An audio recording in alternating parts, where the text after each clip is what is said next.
আসসালামু আলাইকুম। আমি একটা ভিডিও বানাইছিলাম যে ইউরোপে সেটেল হওয়ার জন্য আপনি যাবেন, তাই না?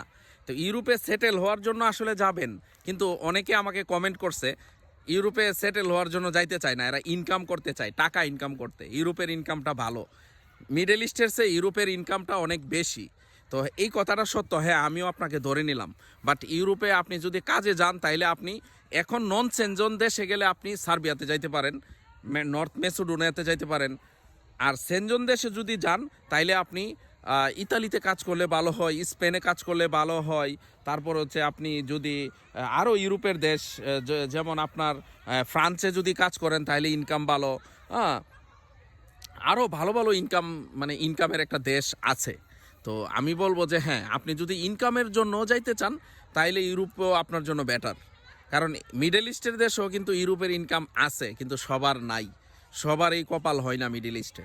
তো ইউরোপের ইনকামটা মনে করেন 1,00,000 টাকার উপর ইনকাম করা যায়, এটা সবাই জানে। এই জন্য ইউরোপে যাইতে চাই। ইউরোপকে নিয়ে মানুষ কমেন্ট করতেছে আমাকে। তো বলবো হ্যাঁ, ইউরোপে যান, তবে সরাসরি কোনো এজেন্সির মাধ্যমে জমা দিয়ে যান। সরাসরি নষ্ট এজেন্সি, নষ্ট দালালের কাছে যাবেন না। বুঝতে পারছেন? আমার দেখা মতে কিছু এজেন্সি আছে, ভালো এজেন্সি, তারা ভালো কাজ করতেছে। বুঝতে পারছেন? ভালো থাকবেন, আল্লাহ হাফেজ।